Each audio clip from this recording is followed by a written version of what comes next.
Rory didn't come back to his dorm until late. Eden had made a valiant effort to wait up for him, nestled in the blankets he'd left on the couch, but sometime in the warmth she'd succumbed to sleep. He made no effort to stay quiet as he came in, letting the door slam angrily behind him. The light from his office streamed through into the bedroom where she was no longer sleeping. She kicked the blankets away and lingered in the doorway between suites.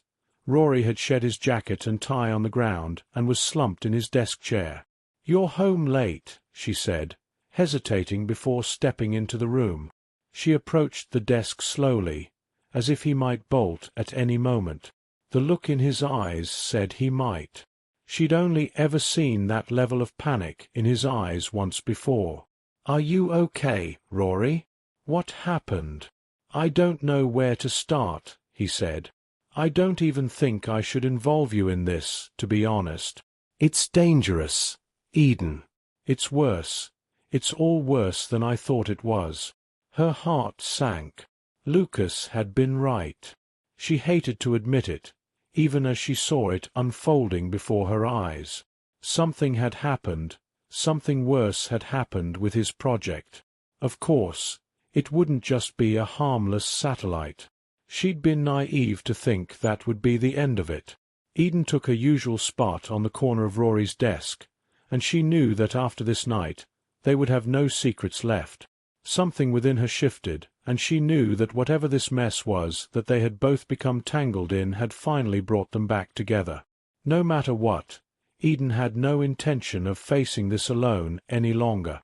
She reached out and took one of Rory's hands in her own, and she tugged until he looked her in the eyes. "You can tell me anything," Eden said. "No secrets." "Do you remember when I was telling you about what I was working on? The satellite?" "Exactly. Except it's not just a satellite. It's more than a satellite. I had no idea, not until today. I just found out. If I'd known, I would have left the project myself immediately. Consequences be damned. A satellite was one thing, something with purpose, meant to help the city overall. I knew it was wrong, but it was nothing compared to this, to what the Tai Chi really is." "What is it?" Eden's voice was barely more than a whisper. A comment of Lucas's from earlier, about the amount of paradisium being more indicative of a weapon than anything, echoed in her mind. He couldn't be right. She prayed that he wasn't right, to the stars and whatever laid beyond. "I'm sorry, Eden," Rory said. His eyes were red, like he might cry, but he looked away as he spoke. "I really didn't know, not until just now. The Tai Chi is more than a satellite. It's a weapon, like a giant version of the lasers the cards use. When Paradise found out that they had been smuggling out the paradisium, they put a stop to it, and Dr. Abrahams wants to get even. He's going to use it to get whatever he wants, forever. He's not afraid to use it, on anyone or any city that stands in his way." Eden was speechless, something that happened to her rarely, but with increasing frequency. This was bigger than she'd ever imagined it could be. Rory had been right. There would be war over this. Eden could see no other way. It would only be a matter of time before the other cities threw the treaty in the dirt as well. "Rory," she said, hoping something comforting would come to her. It didn't. "I don't know what to do, Eden. I'm standing here, watching a terrible thing about to happen, and there's nothing I can do about it." "I'm sorry." "I'm so sorry I put this on your shoulders as well, but I couldn't bear it alone. I don't know what to do. Dr. Abrahams practically owns the city council. They couldn't stop him even if they wanted to. If I send word to Paradise, to any of my contacts in other cities, won't it just start the war I'm trying to prevent? What do I do?" "It's going to be okay," Eden murmured automatically, savoring the last moments before she told him what they needed to do. "How?" Rory demanded. "How will it be okay?" She couldn't bear the hopeless look he gave her. his cheeks flushed from the beer and his dark hair an untidy mop on his head. He pulled his hair when he was stressed, and she could see an area that was thinning near his temple.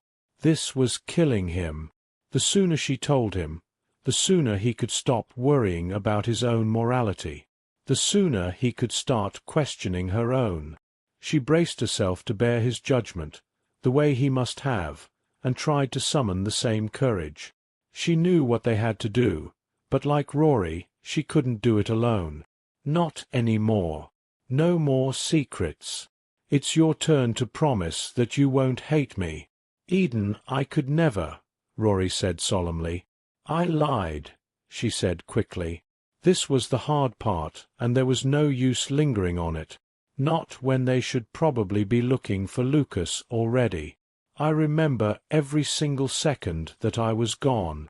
I couldn't say anything, because I was afraid of what would happen to you, Rory. Because they threatened you. You mean? I was taken by the hive, and they let me go for a reason. They let me go so that I could find out what you were building, and she told me that if I didn't find out, or if I refused, they would hurt you. She hated the way he looked at her now. His expression was clouded with confusion, hurt, and disbelief. More than anything, he looked tired. She waited to see if he would say something, anything, but he just waited silently for her to continue. Believe me, she said. She, their leader, she doesn't bluff. I didn't have a choice. Of course I believe you, Rory said, everything falling away except for his trust in her. Bent, perhaps, but unbroken. You could have told me sooner, though. I know, she agreed. I know I should have. I was afraid. She has eyes everywhere. I didn't want to say anything, but now I have to go to her with this. If anything can stop this from happening, it's the hive. If we explain what the Tai Chi really is, maybe they can stop it before it launches. It's our only choice. Rory sat back in his seat, as speechless as Eden had been earlier. It was ridiculous, Eden acknowledged, to think of going to the hive for help, given everything that had happened. Eden's kidnapping and all those before her. The Cards injured in the attacks on warehouses and deliveries. They were crossing into dangerous territory, and crossing back wouldn't be an option. We'll be criminals, she said. I mean, I'm already a criminal. But you'll be a criminal too, if you come with me to explain about it. Shut up, Rory said. His laugh was an echo of his true laugh. You aren't doing this alone anymore. Neither am I. Okay. Eden grinned, and it felt natural for the first time in weeks. Okay. Are you sure you know how to find these people? Rory kept his voice hushed as he trailed behind Eden through the streets.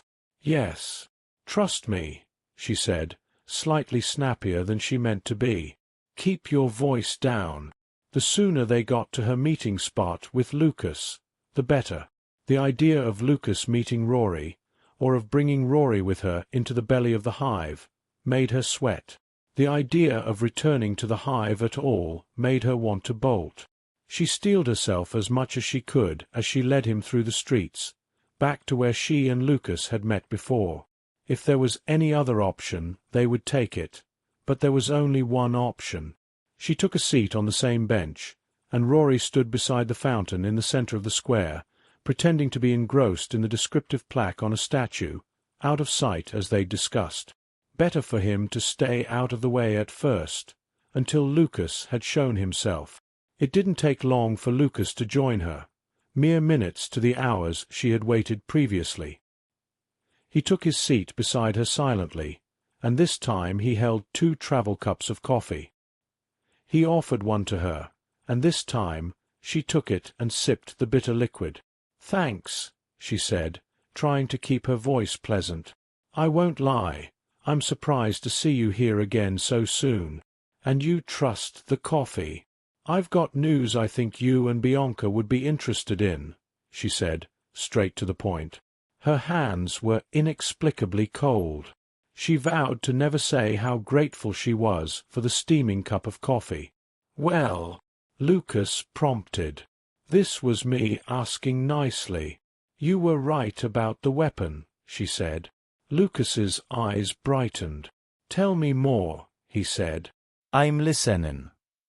"The Tai Chi," Eden reminded him, lowering her voice as a few people milled past them. The square wasn't busy this time of day, and they had relative privacy. "It's more than just a satellite. It's got a laser thing on it." "A laser thing?" "Yes," Eden said confidently. "Sounds like bad news," Lucas said. "Bianca's going to want to hear about this herself. I'll escort the both of you. I assume Dr. Lawrence will be able to explain in better detail what we might be dealing with." He nodded at Rory, who was unabashedly staring at them from behind the fountain. "Does he think he's being inconspicuous?" Eden sikhet. "He's doing his best." Lucas led Eden and Rory through the streets of Haven quickly and efficiently. He was clearly practiced at avoiding crowds, but it wasn't busy for a weekend anyways. Eden appreciated the lack of a blindfold, although she was a bit concerned that she was so trusted so quickly. She was a member of the Hive now, and with that came benefits. More than those benefits, Eden appreciated the way Rory stayed close to her. He was skinny, and had never been much help in a fight, but his presence made her feel safer nonetheless. She could trust him, no matter what. They could trust each other. No more secrets. Lucas took them past the garden, and Eden's skin prickled as they passed the iron gate. He took them past the garden to the rail station, and casually took his place waiting on the platform amongst a group of travellers. They were all dressed for business. No cards or city officials among them, although they had passed a city officer at the entrance of the station. "Which train are we waiting for?" Eden visperet. Lucas laughed shortly and addressed Rory instead. "I hope you're the brains of this operation." Rory said nothing and stood silently with his arms crossed behind her. The train car opened, and the people waiting on the platform boarded, leaving them behind. As soon as the train rumbled away down the dark tunnel, Lucas jumped down to the tracks and set off behind it. Eden and Rory shared a nervous look before they fell into step behind him. The tunnel was cold, and a chilling draught was blowing past them. A smell like something burning lingered in the air, and every now and again a rumble filled the tunnel and sent a shiver through Eden. If Rory was as nervous as she was, he didn't show it, so she set her face like stone and kept her eyes on Lucas's back. They walked for an hour, perhaps longer, when Eden felt something wrong and turned back. The rumble started again. Eden's teeth were chattering. The breath left her body as Lucas's hand shot out and grabbed her by the shoulder and yanked her back against the wall. The tunnel filled with wind, and Eden was almost sucked into the path of the train rushing past them. She tried to hold what remained of her breath as it rumbled past them, faster than she could have imagined, whipping her hair into a frenzy around her face. Somehow her hand found Rory's and squeezed tightly, anchoring herself to him. As quickly as it came, the train was gone, and Eden stumbled forward, gasping for breath. "That's a good look for you," Lucas said, eyeing the blonde cloud that surrounded her head. "Let's keep moving." He led them onward until Eden's feet were sore and aching. Beside her, Rory was breathing hard, though he tried to hide it. The flush in his cheeks betrayed his exhaustion. Lucas stopped in front of an unlatched door, marked with a maintenance sign. Inside was a space no larger than a linen closet, filled with parts and various chemicals. He stepped back and gestured to them to get inside. "Is this it?" Rory asked hesitantly. "It seemed much larger the last time I was here," Eden said. Lucas snorted and knelt to the floor. "Move," he grunted. Below them, a hidden hatch opened up to a spindly ladder that stretched, maybe, down into the core of the planet.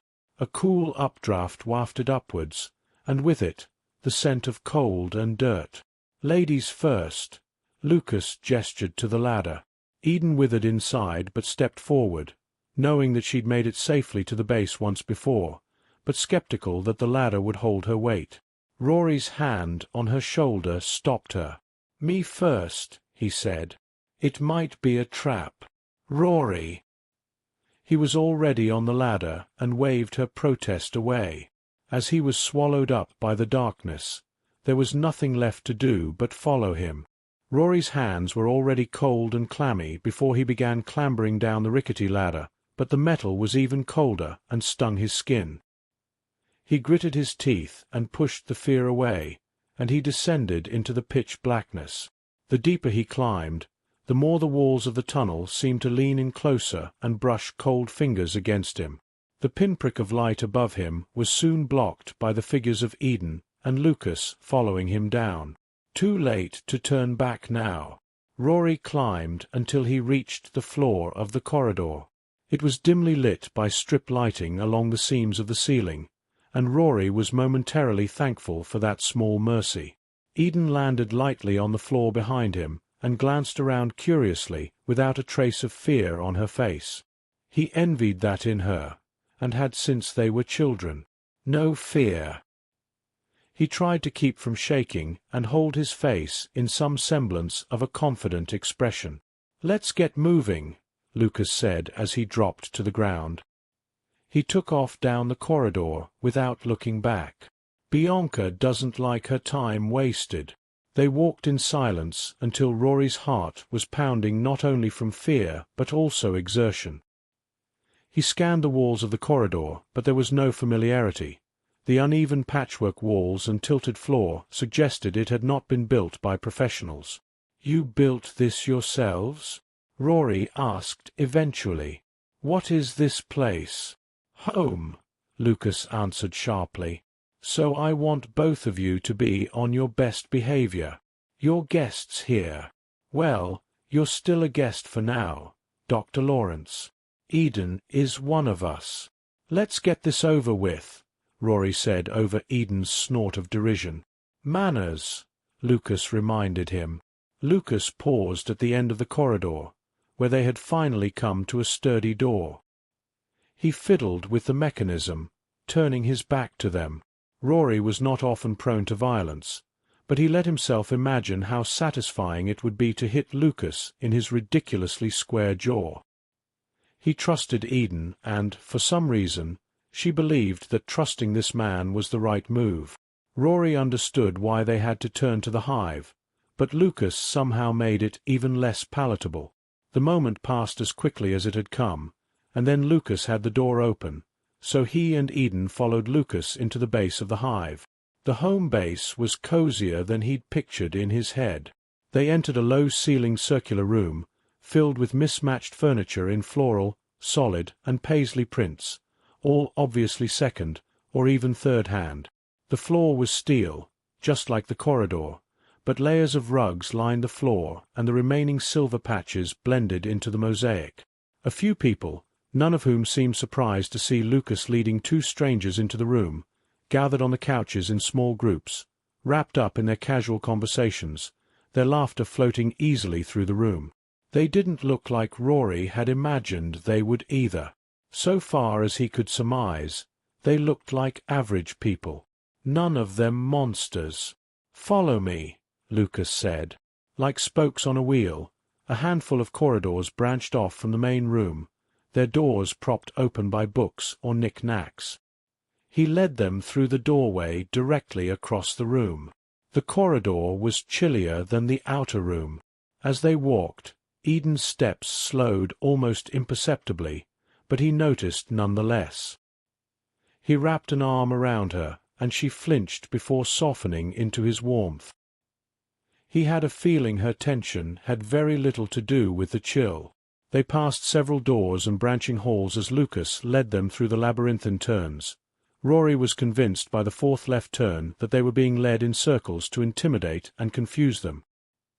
He hated that it was working and was grateful when they finally stopped at yet another door at a dead end. "Bianca's office," Lucas said. You two stay out here for a moment. Lucas knocked 3 times quickly, and then once more firmly before ducked inside the door, leaving Eden and Rory alone in the corridor. It's going to be okay, Rory said, though he didn't know whether it was meant to be a reassurance or a question. This is it, she said, sighing. I'm out of ideas. Where do we go from here? Back to our lives, with any luck. She raised her eyebrow sharply at him. I can't imagine that's possible. Not after this. We're terrorists, Rory. He couldn't help but let out a nervous laugh. I think that's a strong word for what we're doing. We're heroes, really, risking our lives to stop Dr. Abrahams and his dastardly plan. She rolled her eyes and slumped to the floor, leaning against the wall. He joined her, sinking to his knees, cold against the steel flooring. What was taking Lucas so long? The silence in the corridor grew, and with it came fear. Hey, he said. If they kept talking, there would be no room for the doubt to creep in. We'll leave, then. We'll go after this, if we can't go home. Leave. To paradise or Valhalla, maybe. Anywhere away from here and Cardinal Enterprises and the Hive. I hear Valhalla has a great laser team. She snorted. We can't just leave. Why not? Eden opened her mouth, but the retort died on her lips. The door swung open creakily, and Lucas emerged into the corridor. Rory wanted to swear and scream at him to go back into the room, but he swallowed it down. He and Eden shared a look, the kind of look he loved sharing with her, where he felt like he could read her mind and she his, before they turned their attention up to Lucas. "What are you doing on the floor?" he asked. "Never mind, it doesn't matter. Bianca is ready to see you." Rory wasn't sure what he was expecting, but when they followed Lucas into the room, his breath caught in his throat. The room was cast in the pink glow that was so familiar to him. Eden gasped, and he realized she'd never seen paradisium, only heard him speak of it. It was everywhere. The room was lit by it. No need for any kind of traditional lighting. While he'd expected an office, a control room, or a sterile interrogation chamber of some kind, they'd been brought into a nearly comfortable living space. It was cozy, bordering on claustrophobic. A single large plush rug covered the steel flooring, giving it a more cohesive feel than the mismatched rugs that lined the community space they had seen.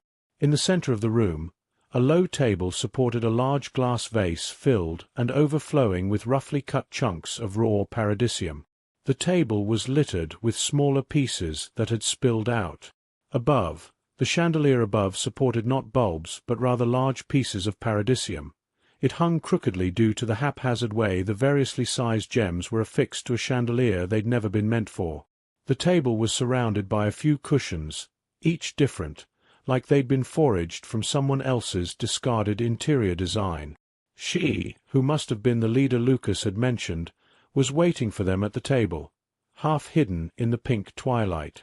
When they entered, she spread her arms wide in welcome. "Isn't it grand?" she asked. "Please sit. We haven't met, Dr. Lawrence, though I'm a big fan of your work. Let me introduce myself. I'm Bianca. Lucas tells me you have something important to discuss." Bianca was the most terrifying woman Rory had ever laid eyes on. He seated himself in a trance, awkwardly lowering himself to a cushion. Bianca was tall, even seated, and her dark hair glowed magenta in the paradisium light.